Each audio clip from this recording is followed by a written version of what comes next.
Bonjour Lisa, je suis Cyril, cofondateur de Ask Indie. Auparavant, j'ai travaillé dans des grands groupes et j'étais DG d'une startup de VTC. J'ai rejoint l'incubateur HEC afin de pouvoir accélérer en fait le développement de Ask Indie. Ça m'a permis en fait d'être dans un écosystème où il y avait des gens qui avaient les mêmes problématiques que moi, donc des startups qui se posaient les mêmes questions et ça fait gagner beaucoup de temps. Ça m'a permis d'avoir accès à des experts incroyables dans tous les domaines. Chaque semaine, on peut rencontrer des gens qui sont des experts de la finance, du marketing, du growth hacking, etc. et des VC. Et puis c'est une incroyable communauté qui permet d'avoir une caisse de résonance aussi qu'on veut communiquer. Alors en fait, j'avais créé des applications temps réel basées sur le principe de la géolocalisation et quasiment de la réalité augmentée. J'adorais ce principe et en fait j'ai voulu l'appliquer à un domaine qui faisait sens. Et il se trouve que dans le monde des travaux, les interventions sont toujours compliquées à réaliser. Il y a plus de 10 000 arnaques chaque année et j'avais envie de contribuer à ce secteur-là.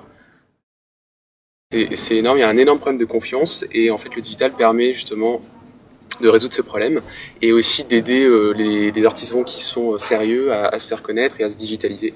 Voilà. Et l'autre point, c'est que mon grand-père avait des magasins de bricolage et donc j'ai toujours voulu créer dans ce domaine-là et j'ai pas pu reprendre l'entreprise familiale, mais c'est ma façon à moi de contribuer au monde des travaux et du bricolage en créant et en innovant sur ce secteur-là.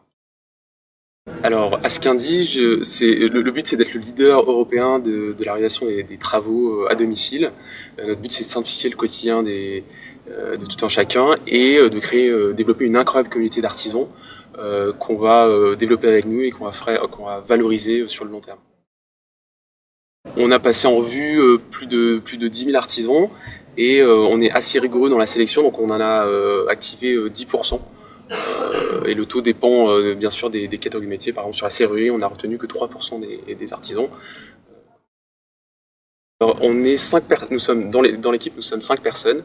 Et puis on a notre incroyable communauté qui est beaucoup plus grande. Mais on fait une sélection a priori pour s'assurer de la qualité de tous nos professionnels. Et ensuite, effectivement, il y a des notes à chaque fin d'intervention qui permettent de s'assurer de la qualité en continu.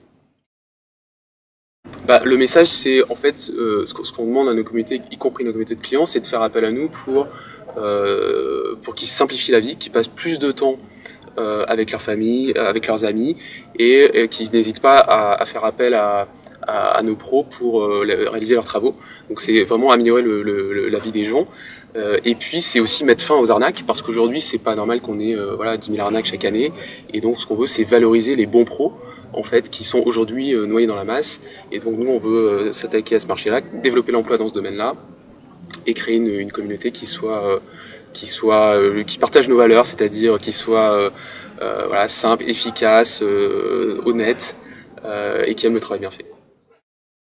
Pas mal. J'étais pas le meilleur bricoleur de la famille, on va dire, mais voilà.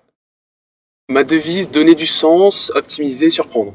Donner du sens parce qu'en fait j'aime bien, j'ai besoin et je pense que les équipes ont besoin aussi de comprendre ce qu'on fait, que ça fasse sens pour eux et c'est comme ça qu'ils se donnent à fond.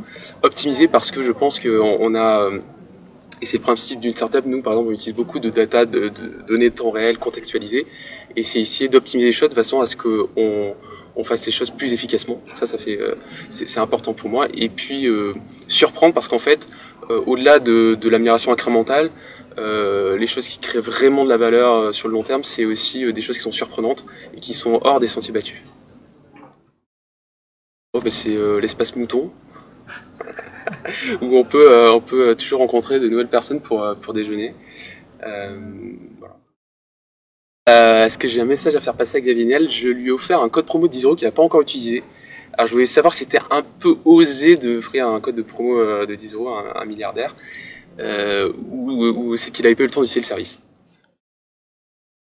Bonne nouvelle à partager. Écoute, aujourd'hui j'ai un client qui nous a appelé, qui était ravi, qui nous a dit que c'était génial ce qu'on faisait, et donc voilà.